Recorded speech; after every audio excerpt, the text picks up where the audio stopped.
Hello everyone.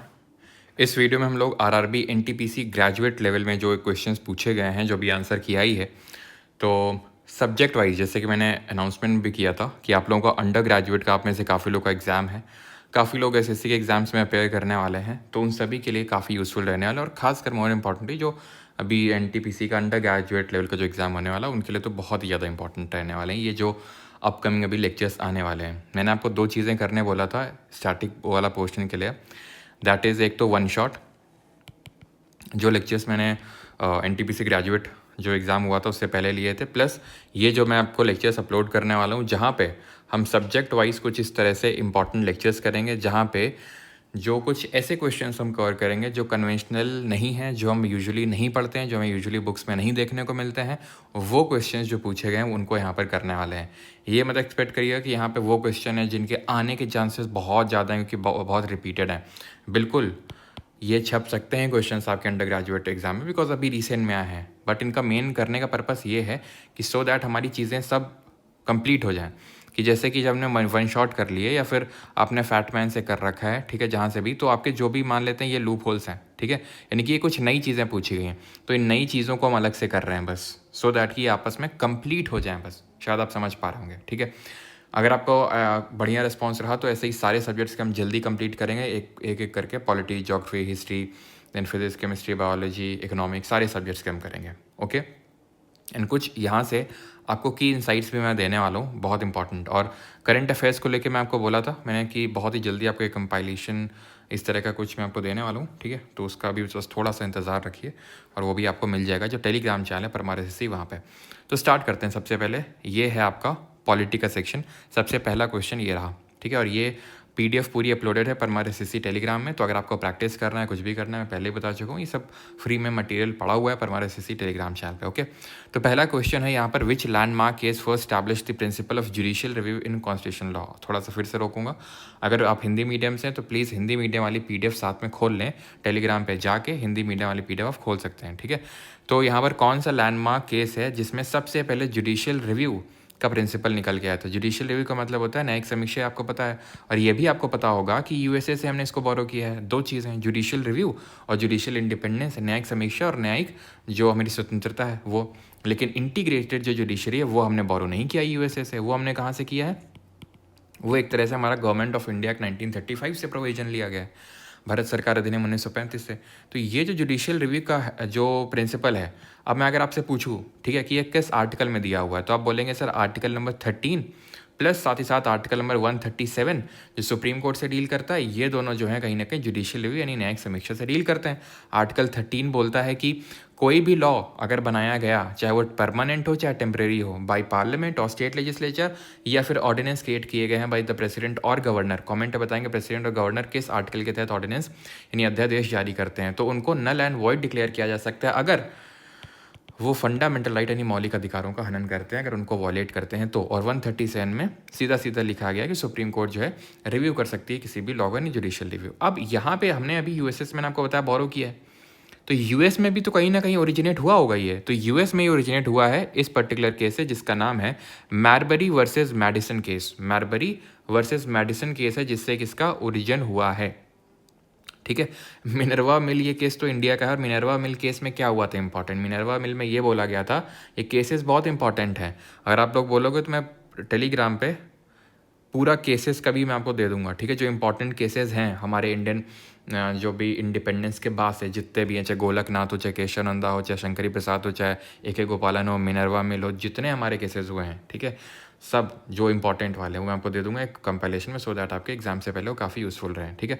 तो fundamental right और DPSP में कोई ऊंचा नहीं है, कोई बड़ा नहीं है, दोनों एक तरह से जो हमारा कॉन्स्टिट्यूशन है वो इन दोनों के बैलेंस पे चलता है। मिनर्वा मिल में ये बोला गया था, ठीक है।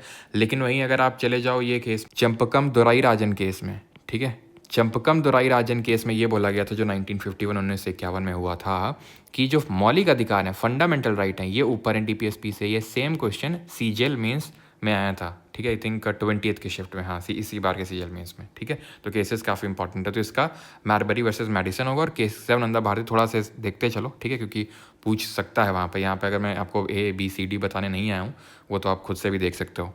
केशवानंदा भारती केस की अगर बात करेंगे तो 13 जजेस बेंच बैठी थी, और इसमें बेसिक स्ट्रक्चर जो कॉन्स्टिट्यूशन का वो निकल के आया था। बेसिक स्ट्रक्चर क्या होता है? संविधान का मूल ढांचा। पार्लियामेंट ने इस केस में ये बोला था कि फंडामेंटल राइट्स को अमेंड किया जा सकता है, क्योंकि इससे पहले गोलकनाथ केस हुआ था, और गोलकनाथ केस में सुप्रीम कोर्ट ने ये बोला था fundamental rights are not amendable, यानी मौलिक अधिकारों में संशोधन नहीं किया जा सकता है।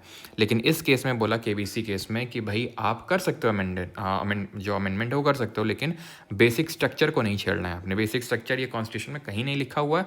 केशवानंदा भारती केस में इसका ओरिजिन हुआ था। इसमें क्या चीज़ें लिखी हुई, जैसे independence of judiciary, separation of judiciary and executive, तो इस तरह की चीज़ें इसमें मेंशन्ड हैं। क्लियर इतनी चीज़। देन आते हैं द डेडिकेटेड, और मतलब और भी चीज़ें हैं जो इससे रिलेटेड हैं, जैसे फॉर एग्जांपल इसने 25th जो अमेंडमेंट है उसका सेकंड प्रोविजन को नल एंड वॉइड डिक्लेयर किया था, जिसने ये बोला था कि सारे DPSP जितने हैं उनको प्रायोरिटी है over the fundamental right provided under 14, 19 and 31। 31 में पहले राइट टू प्रॉपर्टी था, लेकिन वो हटा कब था right to property fundamental right के लिए से? 1978 में, जो 44th अमेंडमेंट था। लेकिन ये तो हम 1973 की बात कर रहे हैं ना, तो उस पर्टिकुलर प्रोविजन को भी अनकॉन्स्टिट्यूशनल डिक्लेयर कर दिया था इस पर्टिकुलर केस में, 25th अमेंडमेंट का जो सेकेंड प्रोविजन था। ना the dedicated freight corridor corporation of India limited was established. तो ये बड़ा स्टैटिक टाइप क्वेश्चन, अगर आपको आता है तो ठीक है, यहाँ पर कोई एक्सप्लेनेशन की आई थिंक नीड भी नहीं है। कंपनीज एक्ट ऑफ 1956 से इसको स्टैब्लिश किया गया था। According to the ministry of tribal affairs, how many scheduled tribes are notified under article number 342 of the constitution of India as of December 2022। अब मैं आपको की इनसाइट लास्ट में बताऊंगा कि आपको इस पूरे से जो आगे एग्जाम देने जा रहे हैं, खासकर NTPC के अंडर ग्रेजुएट जो अभी स्टूडेंट जो देने जा रहे हैं, उनको क्या बहुत इंपॉर्टेंट की इनसाइट लेने, किन किन टॉपिक्स पे पॉलिटी पे एक्स्ट्रा फोकस मारना है, ठीक है। तो अंडर आर्टिकल 342 अगर हम देखें तो कितनी टोटल यहाँ पर ST कम्युनिटी नोटिफाइड हैं according to ministry of tribal affair, तो ओवर 730, ठीक है। ये आप देख सकते हैं, ये वो क्वेश्चन है जो सबसे ज़्यादा लोगों ने गलत किए हैं, सिर्फ 2.78% लोगों ने इसको सही किया है, ठीक है। तो अब यहाँ पर लिखा हुआ है। Then, which criticism highlights the parliamentary system's departure from the principle of separation of power? अब ये क्वेश्चन है जिसमें कि मुझे लगता है कि रेलवे ने गलत आंसर दिया है, ठीक है। क्यों? उसका एक्सप्लेनेशन भी मैं आपको देता हूँ, एंड दैट इज़ कि कौन सा क्रिटिसिज्म है जो हाईलाइट करता है किस चीज़ को? Parliamentary systems departure from the principle of separation of power. अब इंडिया में सेपरेशन ऑफ पावर तो है, लेकिन स्ट्रिक्ट सेपरेशन ऑफ पावर नहीं है। शक्तियों का बंटवारा तो है, लेकिन बहुत ही वाटर टाइट कंपार्टमेंट नहीं है। अब इससे मेरा मतलब क्या है? तो हमारे 3 प्रिंसिपल ऑर्गन्स होते हैं। एक होता है लेजिस्लेचर, जिसका काम होता है लॉ क्रिएट करना, लॉ बनाना, कानून बनाना, ठीक है। देन इसके बाद कानून को एग्जीक्यूट कौन करेगा? एग्जीक्यूटिव कार्यपालिका करेगी, और उसको रिव्यू करने का काम करेगी जुडिशरी, दैट इज़ न्यायपालिका। अब इन तीनों में अलगाव होना चाहिए, सेपरेशन होना चाहिए, कि सो दैट कि अपना अपना काम करें, एक दूसरे काम में दखलंदाजी ना करें।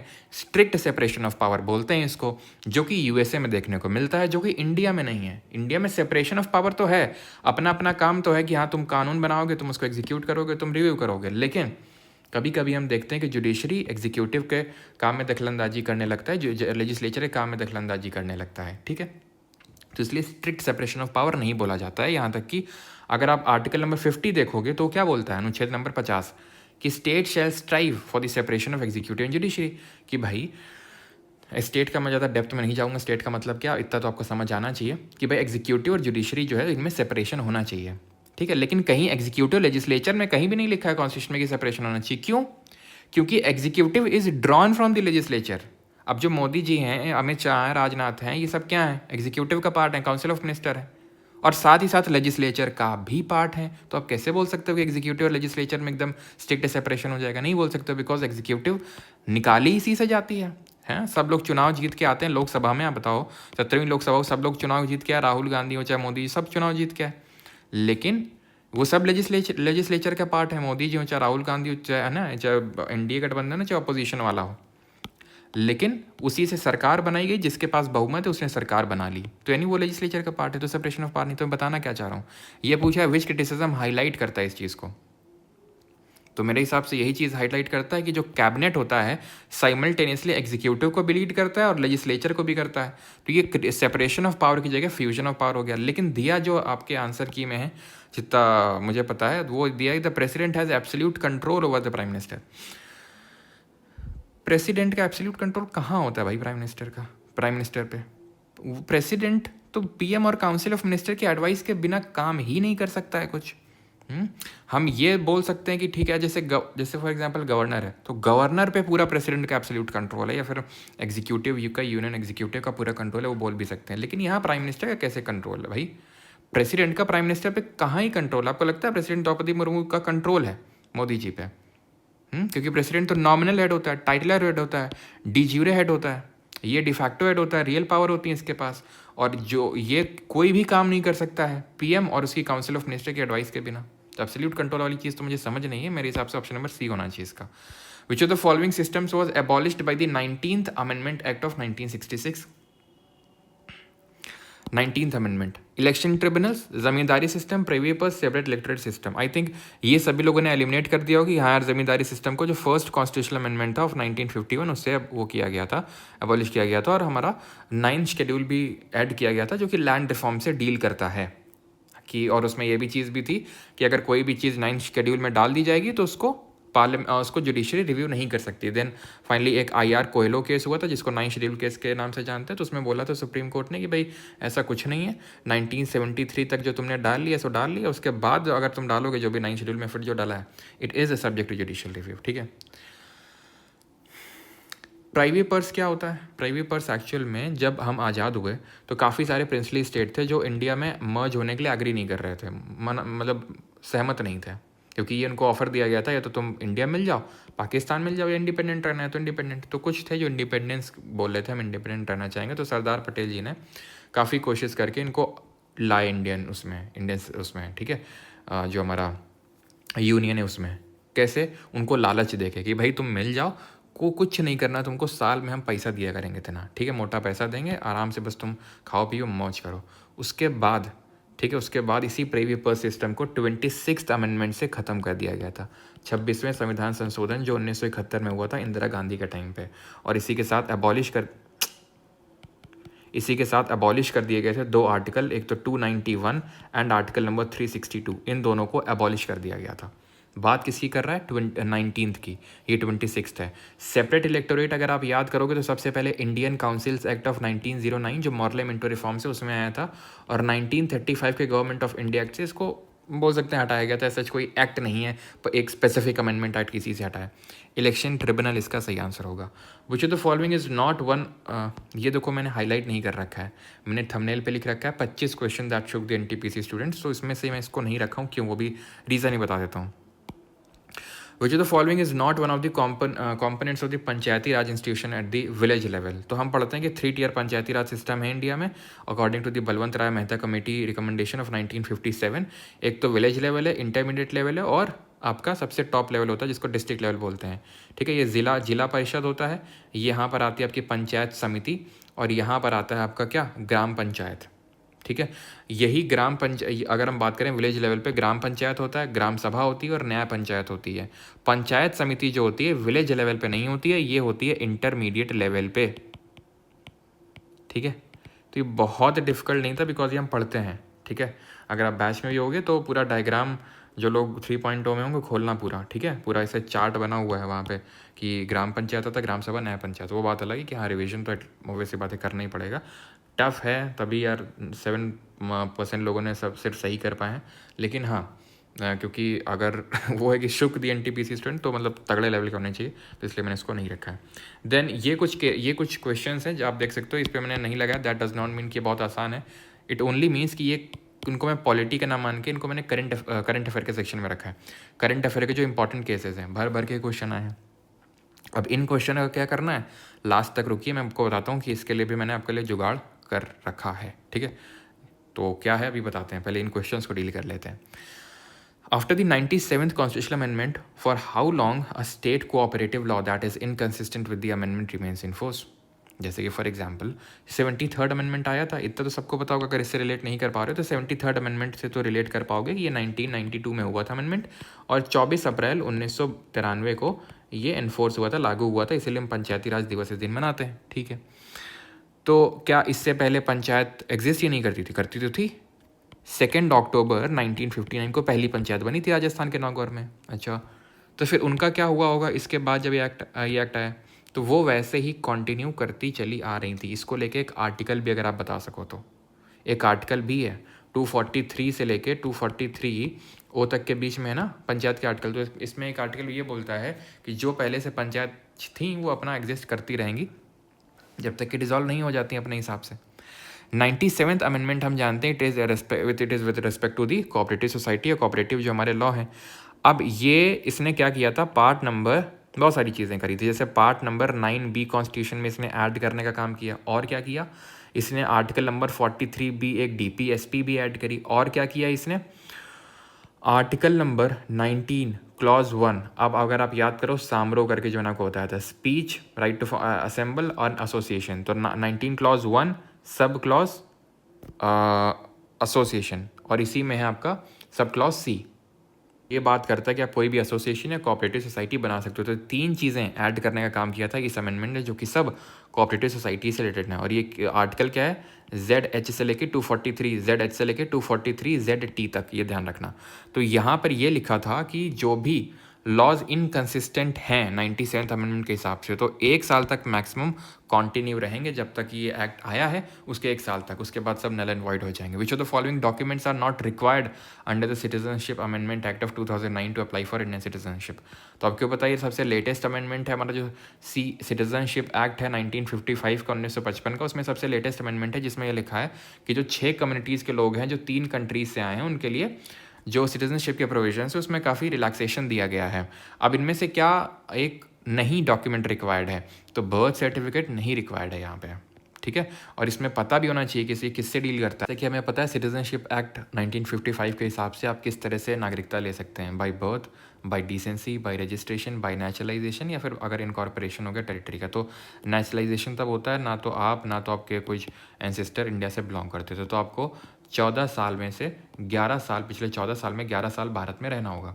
अब ये 11 साल की जगह इसमें क्या कर दिया गया, इन 6 कम्युनिटीज़ के लोगों के लिए जो पाकिस्तान, अफगानिस्तान, बांग्लादेश से हैं, कि सिर्फ आप 5 साल में ही काम चल जाएगा आपका, ठीक है। तो ये सिटीजनशिप के प्रोविजंस में इनके लिए आसानी करी गई है, जो कि 31 दिसंबर 2014 से पहले आए हैं, ध्यान रखना है ये चीज़, ओके। क्या इन अक्टूबर, ये करंट अफेयर का है इसलिए मैंने इसको नहीं किया है। Then which principle of citizenship did India start following most strictly after the 2003 amendment. Citizenship act of 1955 में जो 2003 में अमेंडमेंट हुआ था उसके बाद हम क्या फॉलो करने लगे, डुअल सिटीजनशिप नहीं। अगर फॉलो करना शुरू कर दिए होते तो आज भी तो ये होता, हम अभी आज भी सिंगल सिटीजनशिप या एकल नागरिकता है जो हमने किस कंट्री कॉन्स्टिट्यूशन से बोरो किया, UK से। जस्ट सॉली क्या होता है, बाई बर्थ, इसका मतलब ये होता है, ये पहले होता था 2003 से पहले, कि जैसे एग्जाम्पल के तौर पे आज अगर मान लो कि आप घूमने जाते हो, आप और आपकी वाइफ, ठीक है, या आप आपके हस्बैंड, ठीक है, और आपके बेबी का बर्थ होता है, बच्चे का बर्थ होता है USA में, अपने आप वो USA का सिटीज़न बन गया, उसके लिए आपको कुछ नहीं करना, वो बन गया USA सिटीजनशिप। सेम अगर इंडिया में अप्लाई करें, कोई फॉरेन आता है, फॉरनर आता है और वो बच्चे का उसका उनका जन्म होता है यहाँ पर इंडियन साल में, क्या वो भारतीय नागरिक हो जाएगा? Answer is no. तो US जो फॉलो करता है वो जस्ट सॉली होता है, जस्ट सॉली बाई बर्थ, जो इंडिया में भी था पहले, लेकिन अब जस्ट सैंग्विनी हो गया, दैट इज़ बाई ब्लड, यानी आपके मम्मी पापा या फिर कुछ एंसेस्टर्स होने चाहिए इंडिया के तभी हो गए, ऐसे नहीं हो गए। तो ऑप्शन नंबर D आंसर होगा, ठीक है। ये मतलब अभी कुछ ही दिन पहले जो हम FRB की क्लास कर रहे हैं उसमें मैंने ये कॉन्सेप्ट डिस्कस भी किया था, जो अभी FRB की जो हम लोग को 2.0 की क्लास चल रही है, अगर आप खोल के देखेंगे सिटीजनशिप वाली क्लास तो वहाँ पर मैंने ये सेम एग्जांपल दिया था, जिस सॉली का और जिस सैंग्विनी का। विच of the following articles of the Indian constitution states about the official language commission in India. Official language commission से कौन डील करता है? देखिए 341 की बात करेंगे तो ये प्रेसिडेंट को पावर देता है कि कुछ जो हमारी कास्ट हैं, ट्राइब्स हैं, उनको शेड्यूल कास्ट एज नोटिफाई कर सकता है। 342 पावर देता है कि एज शेड्यूल ट्राइब उनको नोटिफाई कर सकता है गवर्नर से पूछ पाछ के, ठीक है। लेकिन ध्यान ये रखना है एक चीज़ का कि इट इज़ फाइनल पार्लियामेंट जो इंक्लूजन या एक्सक्लूजन करता है किसी कम्युनिटी का SC या ST लिस्ट में, वो सिर्फ नोटिफाई करते हैं, नोटिफिकेशन एक तरह से पब्लिश करते हैं, कौन? प्रेसिडेंट जी। 343 ये किससे डील करता है? ये Hindi in Devanagari script as the official language as the official language of the union, ठीक है, as the official language of the union की बात करता है। आंसर इसका होगा option number A, article number 344, ठीक है। इसको मैं अगेन नहीं करवा रहा हूँ बिकॉज ये करंट अफेयर का केस है, केस उसका क्या करना है, कैसे वो होगा, उस सब मैं अभी आपको बताऊंगा, ठीक है, लास्ट में। ये सब उसी लिए छोड़ रखे हैं। देन आते हैं इस पे 16th, which of the following statement is true about the permanent Lok अदालत under section 22B of the legal service authority act of 1987। तो जो लोक अदालत है उनको इसी national legal services authority act that is NALSA से इस्टेब्लिश किया गया 1987 में जो आया था। इनका काम ये होता है, हो सकता है आपने सुना भी हो आप में से काफ़ी लोगों ने, लोक अदालत में कि एमिकेबल सेटलमेंट ऑफ डिस्प्यूट हो जाता है कि अगर आप मतलब भाईचारे भाई मतलब ठीक है कि भाई तुम भी मान जाओ वो भी मान जाए, दोनों पार्टी अगर एग्री कर जाएं तो आप आराम से भी बिना कोर्ट जाए लोक अदालत में अपना फैसला सुलझा सकते हो। लेकिन लोक अदालत ने जो फैसला दिया उसके बाद आप ऊपर अपील नहीं कर सकते हो कि हाई कोर्ट सुप्रीम कोर्ट चले गए, वो फाइनल और बाइंडिंग होता है। तो पूछा है सही कौन सा है, नॉट बाइंडिंग लिख रहा है, गलत है क्योंकि बाइंडिंग होता है, ठीक। Permanent Lok Adalat has jurisdiction over disputes related to criminal offences. The permanent लोक अदालत can only act as a conciliator and cannot decide dispute. बिल्कुल कर सकता है भाई डिसाइड डिस्प्यूट, और वो फैसला भी दे सकता है और फैसला बाइंडिंग भी होता है। Permanent Lok Adalat can handle cases up to a certain monetary limit, बिल्कुल एक मॉनेटरी लिमिट तक ही वो केसेस हैंडल कर सकते हैं, उसके बियॉन्ड नहीं। सिविल ऑफेंसेस में भी उनका जुरिस्डिक्शन है, ऐसा नहीं सिर्फ क्रिमिनल में, ओके। देन आते हैं इस पे, ये तो यार बहुत आसान है। 73rd amendment act of 1992 which body functions as the foundation of the panchayat. Foundation में क्या होता है, न जाने कितनी बार हम लोग पढ़ते हैं, हर बार मैं आपको बताता हूँ। ग्राम सभा होती है फाउंडेशन में, ठीक है। ग्राम सभा में कौन कौन आता है, याद करो आर्टिकल नंबर 243 में डेफिनेशन दिया, 243A में ग्राम सभा के बारे में लिखा हुआ है कि क्या क्या पावर्स होते हैं, क्या क्या पावर्स वही होते हैं जो वहाँ का स्टेट लेजिस्लेचर, जो वहाँ का राज्य का विधानमंडल देता है। ग्राम सभा में कौन कौन मेंबर होता है, जितने भी अडल्ट होते हैं गाँव के, उस पर्टिकुलर पंचायत एरिया के, जो जिनका नाम वोटर लिस्ट में लिखा हुआ है, वो सारे ग्राम सभा के पार्ट होते हैं। वो इलेक्टेड नहीं होते हैं, वो अपने आप वोटर लिस्ट में अगर आपका नाम है तो अपने आप ग्राम सभा का हिस्सा होते हैं, फाउंडेशन होता है वो, ठीक है। पता नहीं क्यों इतने लोगों ने गलत किया इसे। विच of the following is not an advantage of लोक अदालत, इनमें से कौन सा एडवांटेज नहीं है। अभी बताया एडवांटेज है कि डिसीजन बाइंडिंग है, फिर आप अपील नहीं कर सकते कहीं, जल्दी डिस्प्यूट का रिजोल्यूशन हो जाता है, कोई कोर्ट फीस नहीं लगती है, लेकिन राइट टू अपील नहीं होता है आपके पास, आप फर्दर अपील नहीं कर सकते हो। अभी आपको कुछ पैटर्न समझ में आ जाएगा अपने आप, जो मैं आपको लास्ट में बताऊंगा अभी। अगेन ये केस है तो इसको नहीं मैंने वो किया। ये काफ़ी अच्छा क्वेश्चन था। Which article of the constitution of India states about a directive to states for the settlement of international dispute. अब हमें पता होता है, हम याद करते हैं DPSP में कि आर्टिकल नंबर 51 में लिखा हुआ है कि इंटरनेशनल पीस को प्रमोट करना है, लेकिन उसने किया उसके सब क्लॉजेज में घुस गया ये। तो सब क्लॉजेज को अगर हम देखें यहाँ पर, अब आगे पूछ सकते हैं आपसे 51, ये सब क्लॉज ए है, promote international peace and security. B है maintain just and honourable relations between the nations, foster respect for international law and treaty obligation in the dealing of organise people with one another. और चौथा है कि हमें international dispute जो है arbitration से मध्यस्थता करके जो है ख़त्म कर लेना, मतलब इनका सेटलमेंट करना है, इस चीज़ को एनकरेज करना है। तो यहाँ पर वही चीज़ पूछी गई, encouragement of settlement of international disputes by arbitration. तो ई तो कुछ होता भी नहीं है, 51D अच्छा क्वेश्चन था ये, ठीक है। ये क्वेश्चन क्या है, what is the key difference between original in jurisdiction federal dispute versus writ jurisdiction.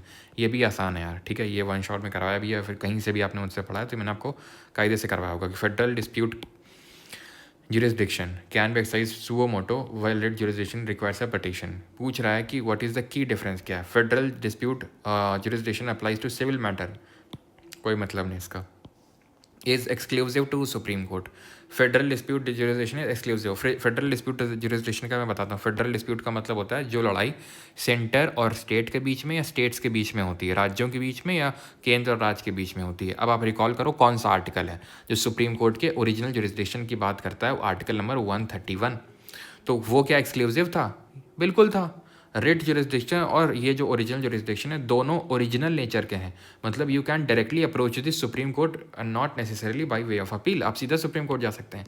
लेकिन इस केस में सीधा सुप्रीम कोर्ट जा सकते हो और सिर्फ सुप्रीम कोर्ट जा सकते हो, क्योंकि सिर्फ सुप्रीम कोर्ट जा सकते हो इसलिए एक्सक्लूसिव नेचर का है। जैसे कि है ना, आप सुनते होगे कि एक्सक्लूसिव इनका इंटरव्यू, जैसे कि Sonam Raghuvanshi exclusive in India TV, मतलब सिर्फ यहीं तुमको देखने को मिलेगी सोनम रघुवंशी, और कहीं देखने को नहीं मिलेगी। तो वही है कि सिर्फ तुम यहीं जा सकते हो और कहीं नहीं जा सकते हो, ठीक है। And writ jurisdiction is concurrent with high court का मतलब है कि रिट जुरिसडिक्शन सुप्रीम कोर्ट तो जा ही सकते हो, हाई कोर्ट भी जा सकते हो। तो ये है, ठीक है। तो इसलिए क्योंकि पढ़ाया था अच्छे से तो इसलिए इसको मैंने हाईलाइट नहीं कर रखा। रिकॉर्डर्स कोर्ट ये अगेन सुप्रीम कोर्ट होगा, ठीक है। देन आते हैं इसमें, ये which urban local self government body manages small towns with limited municipal functions like street lighting and drainage. अब मैं इसका भी बताता हूँ, ठीक है। ये भी मतलब एक पैटर्न आप ऑब्जर्व करो, मैं चाहता हूँ अपने आप से आप ऑब्जर्व करो, बहुत इंपॉर्टेंट पैटर्न आपको ऑब्जर्व हो रहा होगा। लेकिन पहले तो अब देख लेते हैं। म्यूनिसिपल कॉर्पोरेशन, देखो हमारी 8 तरह की अर्बन लोकल बॉडीज़ होती है, जिसमें म्यूनिसिपल कॉर्पोरेशन बड़ी बड़े जो शहर होते हैं जैसे मुंबई, दिल्ली, ठीक है, आपका ले लो बैंगलोर, कोलकाता, जो बहुत बड़े सिटीज़ होते हैं उनके लिए municipal corporation, example Bombay municipal corporation BMC। Port trust होता है जैसे चेन्नई, कोलकाता, मुंबई, जो कि पोर्ट सिटीज़ हैं, वहाँ के लिए इस्टेब्लिश किया जाता है। स्पेशल पर्पस एजेंसी, ये एरिया स्पेसिफिक ना होके फंक्शन स्पेसिफिक होती हैं कि किसी फंक्शन के लिए, किसी एक पर्पज़ के लिए इनको सेटअप किया जाता है। The answer is town area committee. जो टाउन एरिया कमेटी होता है, लिमिटेड जो municipal function like street lighting drainage उसके लिए होता है। एक होता है आपका इसी तरह से, मैं आई थिंक आएगा भी तो वहाँ पे देखेंगे, नोटिफाइड एरिया कमेटी होती है, ठीक है। नोटिफाइड वो जो है ग्रोइंग टाउन होता है, अभी आएगा क्वेश्चन, ठीक है। What is the maximum imprisonment term that a judicial magistrate can award. Judicial magistrate जो है मैक्सिमम 7 साल का जो है पनिशमेंट या फिर इम्प्रेजनमेंट दे सकता है। ये करंट से, इसलिए मैंने इसको छोड़ा अभी। Under which provision can the governor extend judicial service rules to certain magistrate. इसको मैं बहुत ज़्यादा डिफिकल्ट नहीं बोलूँगा, क्यों? क्योंकि आप खुद सोचो, आर्टिकल हम क्या पढ़ते हैं अब रोज़, मैं आपको बताता हूँ कि भाई आर्टिकल नंबर 214 से लेकर 233 के बीच में हाई कोर्ट के बारे में है, और उसके जस्ट बाद से पार्ट नंबर 6 का चैप्टर नंबर 6 स्टार्ट होता है। पार्ट नंबर 6 का चैप्टर 6, पार्ट नंबर 6 का चैप्टर 5 में हाई कोर्ट है 214 से 233, और सब ऑर्डिनेट कोर्ट चैप्टर 6 में जो 233 के आगे शुरू होगा। तो ऑब्वियस बात है 233 तो नहीं होगा, क्योंकि ये सर्टेन मजिस्ट्रेट यानी कि बात कर रहा है सब ऑर्डिनेट कोर्ट की, है कि बात करें। 142 ये तो सुप्रीम कोर्ट से डील करता है, 124 से लेकर 147 के बीच में जो भी आर्टिकल है किसकी बात करता है कि supreme court can pass any order और decree to give complete matter, to do complete justice to any matter. किसी मैटर में कंप्लीट जस्टिस डिलीवर करने के लिए सुप्रीम कोर्ट जो है फ्रंट फुट पे आके खेल सकता है। ओके, अब बचता है 237 और 234। तो जो 200 ठीक है, जो 234 है ये अपॉइंटमेंट से डील करता है। किसकी अपॉइंटमेंट? ये डील करता है, ये भी अपॉइंटमेंट से, जो हमारे डिस्ट्रिक्ट जजेस होते हैं, डीजे डिस्ट्रिक्ट जजेस, और ये अदर दैन डीजे, ठीक है, ये जो अदर दैन डीजे होते हैं डिस्ट्रिक्ट जजेस, उनके अपॉइंटमेंट से डील करता है, ठीक है। और ज़रा कमेंट में, चलो क्या ही बताऊँ, मैं बताता हूँ।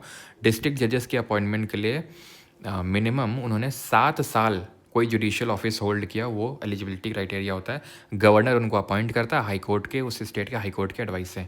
बच गया क्या? ऑप्शन नंबर डी 237, ठीक है। तो एटलीस्ट यहाँ पे 2-3 एक दो ऑप्शन तो एलिमिनेट किए जा सकते थे आसानी से, हो सकता है। अगर आपने ये कर लिए तो आई थिंक कर लिया होगा सभी ने। अगर आपने इनमें से किसी को कर लिया था तो आई थिंक दोनों ही एक साथ हो जाएंगे आपके, ठीक है। In which year did the national development council that is NDC recommend a national policy on cooperatives? ये 1958 में, ये भी स्टैटिक टाइप है, ठीक है। नेशनल डेवलपमेंट काउंसिल पहले एग्जिस्ट करती थी प्लानिंग कमीशन के टाइम पे, जिसके चेयरमैन प्राइम मिनिस्टर होते थे, अभी तो नहीं होती है, ठीक है। Then which of the following is not a category of judicial review as classified by justice Syed Shah Mohammad Qadri, जो सुप्रीम कोर्ट के पूर्व जज हुआ करते थे, और इनमें से कौन सी कैटेगरी नहीं थी इनके हिसाब से? तो ये भी काफ़ी थोड़ा सा अजीब टाइप की क्वेश्चन है, ठीक है। मतलब ऐसे ना तो आप कहीं पढ़ते हो ना कहीं आपको बुक में देखने को मिलता है। जुडिशियल रिव्यू और judicial appointment to the supreme court and high court, okay. मतलब ये जुडिशियल रिव्यू पे नहीं आता है, यानी जुडिशरी इस पर रिव्यू नहीं कर सकती। बाकी मतलब इसमें ऐसा जिसको भी अगर आप ध्यान से पढ़ें, बस वही होता है कि हाँ एग्जाम हॉल में चीज़ें टफ हो जाती हैं, लेकिन आप थोड़ा सा अगर काम एंड कंपोज रहें। Judicial review of legislation of the parliament state बिल्कुल कर सकता है जुडिशरी इस पर review. Judicial review of constitutional amendment बिल्कुल कर सकता है। संवैधानिक संशोधन पे जो जुडिशरी है, जो सुप्रीम कोर्ट हाई कोर्ट है, वो रिव्यू कर सकती है कि भाई अगर फंडामेंटल राइट का अगर कोई इस तरह से वॉलेशन कर रहा है, बेसिक स्ट्रक्चर का वॉलेशन कर रहा है। Judicial review of administration action of the union state authorities under the state. Judicial review of judicial appointment, judicial appointment का जुडिशियल रिव्यू नहीं हो सकता, क्योंकि जुडिशियल अपॉइंटमेंट जुडिशरी खुद करती है, और उस चीज़ का रिव्यू जुडिशरी खुद कैसे कर सकती है? शायद आप नहीं समझे। भाई जज का अपॉइंटमेंट कौन करता है? जज खुद ही तो करते नहीं, सिर्फ प्रेसिडेंट करते हैं। करते तो हैं प्रेसिडेंट, लेकिन कॉलेजियम सिस्टम करके भी तो कुछ होता है, और कॉलेजियम जो बोलता है यानी CJI, जैसे फॉर एग्जांपल सुप्रीम कोर्ट के किसी जज की अपॉइंटमेंट करनी है तो प्रेसिडेंट करता है, लेकिन कैसे करता है? CJI से पूछ के। CJI किससे पूछता है? 4 अदर जज से पूछता है, जो भी ये बोलेंगे प्रेसिडेंट पे बात है, बाइंडिंग है, ठीक है। तो इस पर जुडिशरी खुद क्यों रिव्यू करेगी? सिंपल। तो जुडिशियल रिव्यू इसमें नहीं है, तो ये थोड़ा सा लॉजिकल था, ये मतलब लॉजिक से आप कर सकते थे इसको। ठीक है। Then how many national waterways have been declared for development under the national waterway act. तो 111 हुए, ये भी थोड़ा सा बनराकस टाइप क्वेश्चन ही है। चलो, विच of the following Indian constitution, इसको मैंने हाईलाइट क्यों नहीं कर रखा है, पूछ रहा है यूपीएससी की रिपोर्ट। लाख बार बताया कि जो पहला आर्टिकल होता है किसी भी उसका, चाहे तुम इलेक्शन कमीशन का 324 ले लो, क्या बोलेगा? हाँ, 324। पहली बात तो इसको तो तुरंत हटा सकते थे, पब्लिक सर्विस कमीशन से डील ही नहीं करते, तो इलेक्शन कमीशन से डील करता है, तुरंत हटाओ। हाँ, तो 324 क्या बोलता है? देश मतलब इलेक्शन कमीशन ऑफ इंडिया होगा, वो किस किस के इलेक्शन करवाएगा। 52 क्या बोलता है? There shall be a president of India. 63 क्या बोलता है? There shall be a vice president of India. तो पहला आर्टिकल उसके एस्टैब्लिशमेंट की बात करता है, और आखिरी वाला बात करता है रिपोर्ट की। तुम ले लो आर्टिकल नंबर 148 से लेकर 151 के बीच में कैग दिया हुआ है। 141 there shall be a CAG. 151 report of CAG. CAG submits its reports annually to president and to governor. UPSC या फिर पब्लिक सर्विस कमीशन 315 से 323 में दिया हुआ है पार्ट नंबर 14 में। हाँ, तो 323 में तो रिपोर्ट होगा कि रिपोर्ट ऑफ प्रेसिडेंट को एनुअली देता है, खत्म। इसलिए मैंने हाईलाइट नहीं किया। वो among the following is the political head of the municipality in India. अब इसमें दे तो चेयरमैन रखा है, लेकिन मेरे हिसाब से आंसर इसमें मेयर होगा। ठीक है। Which is the following article deal with the application of the DPSP. Application मतलब आर्टिकल 37। ठीक है, आर्टिकल 37 है कि एप्लीकेशन से डील करता है। जो ये बोलता है ये भी बहुत आसान है। अगर आप इसको गलत कर रहे हैं तो मुझे नहीं पता क्यों गलत कर रहे हैं। अब आप इसमें चाहे जो भी बोलें कि नहीं एग्ज़ाम हॉल कंडीशन में दो पता चलेगा, आसान है तो है। ठीक है, ये चीज़ को कुछ चीज़ों को एक्सेप्ट भी कर लेना चाहिए अगर आपका गलत हुआ तो, क्योंकि आर्टिकल 36 में स्टेट के डेफिनेशन है, कहीं लिखा हुआ है स्टेट का डेफिनेशन इसमें। 39 में वो LDC PHC हम पढ़ते हैं। 38 में टू मिनिमाइज इनइक्वालिटी कहीं लिखा हुआ है। भाई 37 में लिखा हुआ है कि आप जुडिशरी नहीं जा सकते, अप्रोच नहीं कर सकते, बिकॉज ये नॉन जस्टिसेबल होते हैं, वाद योग्य नहीं होते हैं, आपको जस्टिस नहीं मिलेगा। यानी अप्लाई होते हैं बट एक स्टार मार्क लगा हुआ है। ठीक है, राइट्स हैं लेकिन एक स्टार मार्क लगा हुआ है। ठीक है, ये नॉन जस्टिसेबल राइट्स हैं। 34 विच of the following statement about small causes courts is correct. Small causes court के बारे में अभी कौन सी कोर्ट होती है? वो कोर्ट होती हैं जो छोटे छोटे सिविल मैटर होते हैं उनको सुलझा देते हैं। They can hear appeals from न्याय पंचायत। हाँ, they deal exclusively with criminal, मतलब सिर्फ क्रिमिनल केस से डील करेंगे। तुमको लगता है क्राइम मर्डर हो गया किसी का, स्मॉल कॉजेज कोर्ट चले जाओ। कभी तुमने सुना भी नहीं होगा स्मॉल कॉजेज कोर्ट के बारे में, क्योंकि क्रिमिनल केस यार इंपॉर्टेंट होते हैं। सिविल तो होते हैं कि भाई मैरिज डाइवोर्स ये सब सिविल में आते हैं। क्रिमिनल तो होते हैं भाई जो कि बहुत भयंकर लेवल के होते हैं कि भाई रेप मर्डर ये सब, तो ये क्रिमिनल तो थोड़े नहीं डील करते होंगे यार। ये थोड़ा सा कॉमन सेंस भी वहाँ लगाना चाहिए। दैट देयर, और वो भी लिखा एक्सक्लूसिवली, मतलब सिर्फ उसी से डील करता है। Their decisions are final but subject to high courts revision. They exist in all state, सारे राज्यों में। एक भी राज्य में ना हुआ, गलत हो गया ये। ठीक है, आंसर होगा ये small causes court. They can hear appeal from न्याय पंचायत। न्याय पंचायत वही जो भी पढ़ रहे थे, जो हमारे विलेज लेवल पे जो डिफरेंट तरह की पंचायत होती है, ग्राम पंचायत न्याय पंचायत। आंसर है कि हाई कोर्ट पे भी आप जा सकते हैं। अनलाइक जो हमारे लीगल्स जो हमारे वो होते हैं, जो अभी हमने पढ़े थे ना, जो लीगल सर्विसेज अथॉरिटी 1987 के तहत स्टैब्लिश किए जाते हैं लोक अदालत, उनमें आप ऊपर नहीं जा सकते हो, बाइंडिंग होते हैं, बट यहाँ जा सकते हैं। Okay. Full time strength of NHRC अगर आपको पता है तो ठीक है, और ये रिसेंट में अमेंडमेंट हुआ था 2019 में। चेयरमैन प्लस 5 अदर मेंबर्स होते हैं। पहले चेयरमैन प्लस 3 मेंबर्स होते थे, लेकिन अभी 5 हो गए हैं। और इनका जो टर्म है वो 3 साल या 70 साल, पहले 3 साल या 65 साल हुआ करता था, लेकिन अभी 3 साल तक या 70 ईयर्स ऑफ एज, 70 साल की अगर उम्र हो गई तो आपको रिटायर होना पड़ेगा। ओके। अब यहाँ से आपको ये चीज़ देखनी कि जैसे NHRC है, तो एक तो ये 3 और 70 जो मैंने बोला, एक तो चीज़ ये इंपॉर्टेंट। प्लस इसको 1993 में एक एक्ट आया था, उसके तहत स्टैब्लिश किया गया था। नहीं कि स्टैट्यूटरी बॉडी है। ठीक है, स्टैट्यूटरी बॉडी वो होती है जिनका कोई आर्टिकल नहीं कॉन्स्टिट्यूशन में, इनको लॉ के थ्रू, कोई एक्ट के थ्रू क्रिएट किया गया। ये अगला वाला करंट अफेयर से है। 74th अमेंडमेंट यार बहुत आसान है। टू रिव्यू द फाइनेंसेस को कौन रिव्यू कर सकता है? State finance commission, simple. ठीक है, ये भी आपका अगला करंट अफेयर से है। देन आगे बढ़ते हैं। विच of the following dispute is excluded from the original jurisdiction of the supreme court. तो ओरिजिनल जुरिसडिक्शन अभी देखा 131। अगर लड़ाई हो जाए सेंटर वर्सेस स्टेट, या स्टेट्स या सेंटर स्टेट एक साइड और एक साइड में बाकी स्टेट है, एक्सेप्शन है। एक्सेप्शन ये है कि अगर मान लो कि कोई एक अगर वाटर डिस्प्यूट हो गया है, ठीक है, तो वहाँ पर आप नहीं जा सकते सुप्रीम कोर्ट। सुप्रीम कोर्ट बोलेगा अलग से ट्रिब्यूनल बिठाओ और सेटल करो, यहाँ मत आ जाना। ठीक है, पानी को लेके झगड़े वो नहीं सुलझा पाएंगे। और प्री कॉन्स्टिट्यूशन ट्रीटी, यानी कि संविधान बनने से पहले, लागू होने से पहले कोई ट्रीटी हो गई थी, फॉर एग्जांपल महाराजा हरी सिंह के साथ ट्रीटी हुई, ठीक, तो वो लेके हमारे पास मत आ जाना। वो अपना तुम्हारा पॉलिटिकल मसला है, वो तुम खुद डील करो, हमारे पास मत आना। अब इसको तुम प्री कॉन्स्टिट्यूशन मैटर मत मान लेना, ये और कॉन्स्टिट्यूशन लॉ इशू है, कॉन्स्टिट्यूशनल है ये, प्री कॉन्स्टिट्यूशनल नहीं है। ठीक है, तो जा सकते हैं यहाँ पे, वाटर डिस्प्यूट में नहीं जा सकते हैं। ठीक है, देन ये सब करंट अफेयर वाले हैं, इसलिए मैंने इनको छोड़ रखा है। देन आते हैं 44 पे। ठीक है, which agreement is link to the citizenship amendment act of 1985। तो ये असम अकॉर्ड है 1985। राजीव गांधी ने इसको साइन किया था। काफ़ी ज़्यादा जब बवाल वगैरह बढ़ गया था, स्टूडेंट यूनियन ने प्रोटेस्ट कर दिया था बांग्लादेश से इन्फ्लक्स की वजह से। ठीक है, एन अवार्ड मेड बाई, ये तो सिविल एविएशन से आप कह ही सकते हो। ठीक है, जो DGCA करेगा। देन कैबिनेट जो वर्ड है किस आर्टिकल में जोड़ा गया, आर्टिकल 352 में 44th अमेंडमेंट से कराया हुआ, बहुत हर बार करते हैं हम लोग। ठीक है, तो इसलिए इसको मैंने नहीं किया। Then minimise inequality in income status. अब ये भी मुझे समझ नहीं आ रहा क्यों इतने लोगों ने गलत कर रखा है। वन शॉर्ट में भी अगर आप देखोगे तो एक आर्टिकल बताया, क्लॉज बाय क्लॉज बताया। 38 क्लॉज 1 बोलता है वेलफेयर ऑफ स्टेट करना है, क्लॉज 2 बोलता है मिनिमाइज करना है इनकम इनइक्वालिटी और status and facility and opportunity. तो 44th अमेंडमेंट होगा। कैबिनेट वर्ड पहले कॉन्स्टिट्यूशन में नहीं था, 44th अमेंडमेंट ने ऐड किया आर्टिकल 352 जो कि नेशनल इमरजेंसी, राष्ट्रीय आपातकाल से डील करता है, जहाँ पे ये बोला गया था 44th अमेंडमेंट करके कि भाई कैबिनेट के बिना अप्रूवल के प्राइम मिनिस्टर खुद से प्रेसिडेंट को नहीं बोल सकता इमरजेंसी लगाने के लिए, जो कि इंदिरा गांधी ने 1975 में किया था। 1975 में जो इंटरनल डिस्टर्बेंस के ग्राउंड में इमरजेंसी लगा दी थी। तो 44th ने क्या किया था, एक तो इंटरनल डिस्टर्बेंस शब्द को ही हटा दिया था, उसकी जगह आर्म्ड रेबिलियन को, सशस्त्र विद्रोह को ले आए थे, प्लस कैबिनेट वर्ड और उसको डिफाइन कर दिया था। An award made by Lok Adalat has the same status as a, जो लोक अदालत अवार्ड का मतलब होता है जो मान लो कुछ बोल रहा है कि तुम्हें 5 साल की जेल है या तुम्हें इतना जुर्माना भरना है 10,000 20,000, तो वो उसका सेम स्टेटस होता है। सुप्रीम कोर्ट और लोक अदालत को आप कंपेयर कर सकते हो। लोक अदालत और हाई कोर्ट को आप कंपेयर कर रहे हो। लोक अदालत काफ़ी निचले लेवल पे आ जाती है, सुप्रीम कोर्ट तो सर्वोच्च न्यायालय, ये उच्च न्यायालय। तो इसको आप वो करोगे सिविल जो कोर्ट होता है उसके ऑर्डर से। डिक्री का मतलब एक तरह से ऑर्डर, जो अवार्ड मतलब वही कुछ फैसला सुनाना। ठीक है, वही होता है। प्राइमरी फंक्शन ऑफ नोटिफाइड, हाँ नोटिफाइड एरिया कमेटी। अब मैंने अभी आपको बताया था सबके फंक्शन पता होने चाहिए तुमको। जैसे कि म्यूनिसिपल कॉर्पोरेशन बड़े क्षेत्र के लिए होता है, म्यूनिसिपैलिटी छोटी सिटी के लिए होता है या टाउन के लिए होता है, और एक आपका नगर पंचायत करके होता है। नगर पंचायत जो ट्रांजिशनल एरिया क्या होता है, मतलब पूरी तरह से गाँव भी नहीं, पूरी तरह से शहर भी नहीं है। पोर्ट तो जहाँ पोर्ट है।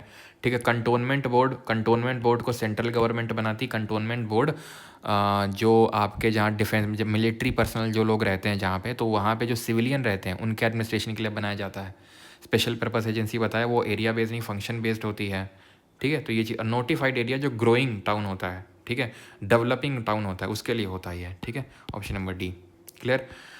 तो ये है। देन इसके बाद ये when was the Lokpal and Lokayukta act came into force, ये फोर्स में लागू कब हुआ था ये। तो देखो ये तो हो नहीं सकता है, क्यों, क्योंकि हम पढ़ते हैं लोकपाल लोकायुक्त के बारे में 2013 में ये अधिनियम आया था।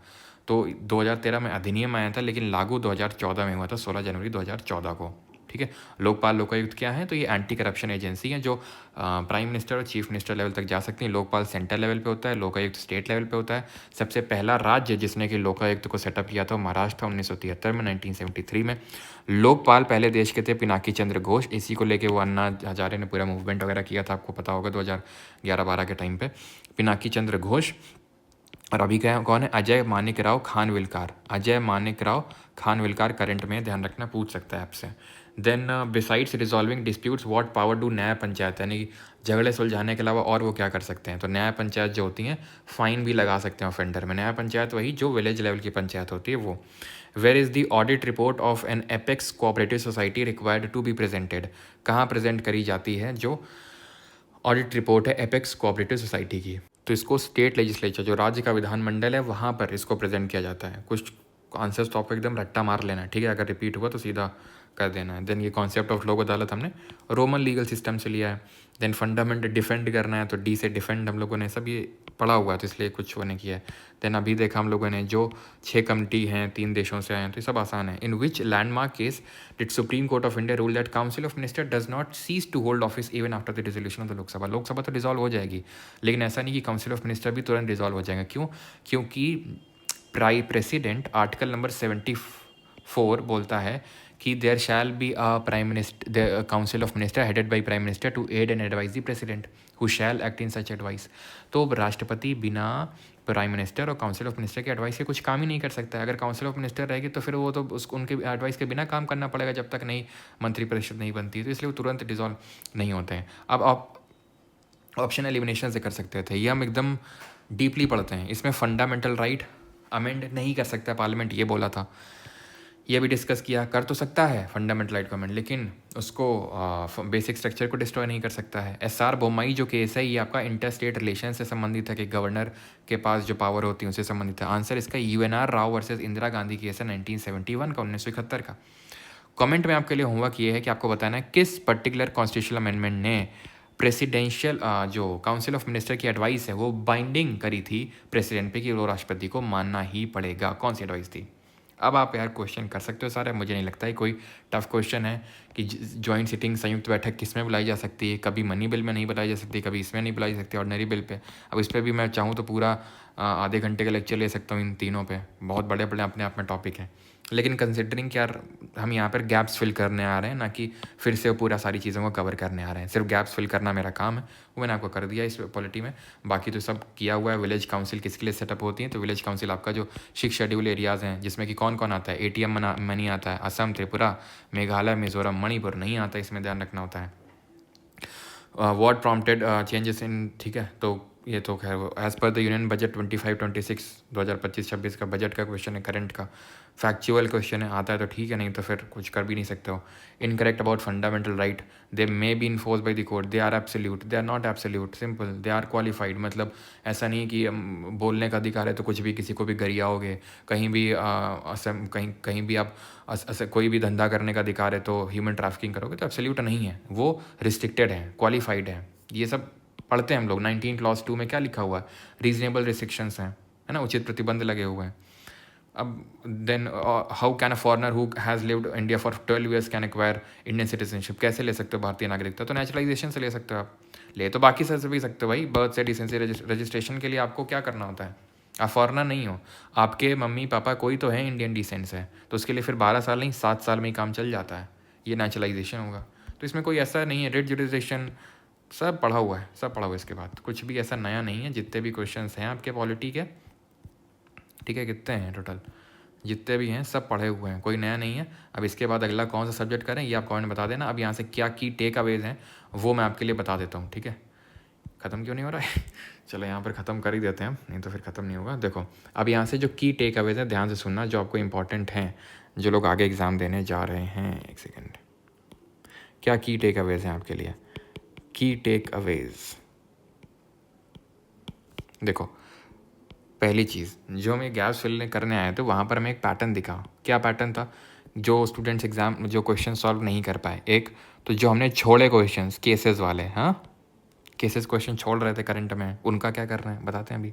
लेकिन सबसे पहले एक आपने देखा लोकल बॉडी से काफ़ी क्वेश्चंस आए, पंचायत और नगर पालिका, हाँ लोकल बॉडी से काफ़ी क्वेश्चंस आए। तीसरा अगर आपने ऑब्जर्व किया हो तो भी हमारी सबऑर्डिनेट कोर्ट होती हैं। सबऑर्डिनेट कोर्ट का मतलब हो गया सुप्रीम कोर्ट, हाई कोर्ट तो हो ही गई, ठीक है। आई अगेन रिपीट, मैं ये नहीं बोल रहा हूँ इनसे ज़्यादा क्वेश्चन है। हमने जो ऑब्जर्व किया, जो हमने 50 के लमसम क्वेश्चन तो ऐसे 25-26 टाइप ही हमने किए, लेकिन वो सब 50 के अंदर थे, यानी वो सवाल 50 जो अधिकतर लोगों ने गलत किए हैं। तो यानी वो लोग पढ़ते नहीं हैं, इसका मतलब यही हुआ। केसेस वाले लोकल बॉडीज़ और सबऑर्डिनेट कोर्ट, तो लोकल बॉडीज़ में खासकर पंचायत नगर पालिका में भी नगर पालिका अगर आप देखो, ठीक है। इसका मैं कुछ जुगाड़ करता हूँ, ठीक है। वैसे तो पढ़ा रखा है, लेकिन फिर भी अगर नहीं होगा तो मैं अलग से इसका जो मैटर है आपका बना के भेज दूंगा। किस में? म्यूनिसिपैलिटी का, यहाँ पे परमार SCC टेलीग्राम पे। सब ऑर्डिनेट कोर्ट की अगर मैं बात करूँ तो इसमें जो हमारे अगर आप देखो तो जो क्या बोलते हैं लोक अदालत हैं उनसे काफ़ी क्वेश्चंस आए हैं, ठीक है। और जो क्वेश्चंस आए हैं आप अगर उसको भी ढंग से कर ले जाओगे कि कोई बाइंडिंग नहीं होता है कुछ, मतलब बाइंडिंग होता है, कहीं आप अपील नहीं कर सकते हो, तुरंत रेजोल्यूशन होता है, ठीक है। और इसमें कोई कोर्ट फीस नहीं पड़ती है, एमिकेबल तरीके से होता है, फ्रेंडली तरीके से, दोनों पार्टी जब एग्री करती हैं तब। तो अब यहीं से भी आप कर सकते हो सॉल्व। इसके लिए और बहुत थोड़ा बहुत अगर आप पढ़ना चाहते हो कर सकते हो। बात आप केसेस कर लेते हैं, ठीक है, केसेस की। और एक चीज़ और बताऊंगा केसेस से पहले, ठीक है। एक तो ये 3 चीज़ें कवर कर लो, और फिर कुछ क्वेश्चन तो ऐसे होंगे ही जो हमने देखे, वो भाई किसी से नहीं बनेंगे, वो बहुत टफ होते हैं वो, ठीक है। तो वो आपको नॉर्मलाइजेशन में उसका फ़ायदा मिलेगा। हर चीज़ का लोड लेने की ज़रूरत नहीं कि हमने देख लिया था कि ये वाला एक रिकॉर्डर्स कोर्ट पूछा, तो रिकॉर्डर्स कोर्ट कहाँ, तो रिकॉर्डर्स कोर्ट की पूरी हम PhD कर लेंगे अब हम तो। ये सब मत करना। जो मैं बताया हूँ लोकल बॉडीज और सबऑर्डिनेट कोड, ये बस कायदे से पढ़ना, और जो जो क्वेश्चन आया उसका रट्टा मार लेना कि अगर रिपीट हुआ तो कर देंगे, सीधा रट्टा मार लो उसको। फिर उसमें बहुत ज़्यादा डेप्थ में जाने की, जैसे स्मॉल कॉजेस कोर्ट हमने देखा, स्मॉल कॉजेस कोर्ट में क्या देखा कि भैया सिविल नेचर के कोर्ट से डिस्कस वो डील करता है, क्रिमिनल से नहीं डील करता है। आप ऊपर अपील कर सकते हो हाई कोर्ट में, ठीक है, एंड यही है, ठीक है, ऊपर अपील कर सकते हो आप, और ये सारे स्टेट में नहीं है। अब ये नहीं कि बस इतना ही थोड़ा थोड़ा बहुत देख लो, ऐसा नहीं कि पूरा उसमें डेप्थ में जाने की ज़रूरत है, या हर चीज़ की आपने कोई चीज़ देखा, वो जो हमने नहीं देखा था कंपनीज एक्ट ऑफ 1956 से सेटअप हुआ है, तो हर किसी का तुम देख रहे हो किस एक्ट से सेटअप हुआ है, नहीं, ठीक है, थोड़ा सा लॉजिकल बनो, वही करो जो जो करने योग्य हो, फालतू की हर चीज़ नहीं करनी हो, क्योंकि फिर से नए क्वेश्चन आ जाएंगे जो अपने आप में नए होंगे अंडर ग्रेजुएट में, वो भी हम करेंगे। लेकिन ये है कि अगर इनसे क्वेश्चन आएगा तो हमें कर देना। अब केसेस की बात कर लेता हूँ, केसेस वो करंट अफेयर वाला पार्ट था, अलग से पूरा कंपाइलेशन बना के अपलोड कर दूंगा मैं, ठीक है। ये केस दो तरह के होते हैं, ध्यान रखना। एक तो स्टैटिक नेचर के जो बड़े इंपॉर्टेंट है, गोलक ए के गोपालन, चंपकम दोराई राजन, न Golaknath, Kesavananda, I R Coelho, Minerva Mill, ये सब स्टैटिक नेचर के हैं। ये आज से 10 साल भी उतने ही इंपॉर्टेंट रहेंगे जितने आज हैं, और आज से 10 साल पहले भी इतने इंपॉर्टेंट थे। ये जो हमने केसेस छोड़े थे ये करेंट वाले थे। अच्छा, तो मैं फिर कौन से दूंगा आपको? मैं आपको दोनों दूंगा, मैं दोनों दूंगा, ठीक है।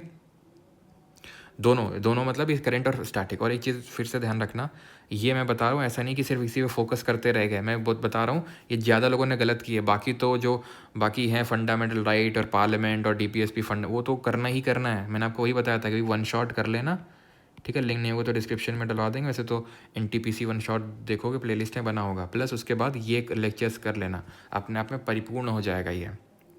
और इसको मैंने पीडीएफ को डाल रखा है, आप अटैम्प्ट भी कर सकते हो। वन शॉट कंप्लीट किया, उसके बाद इस पीडीएफ से क्वेश्चन अटैम्प्ट किया और उसको मार्क किया कौन कौन सा आपने गलत किया, और उसको फिर उसी को रिवाइज करना है। सबको रिवाइज नहीं करना है, सिर्फ उसी को, ठीक है।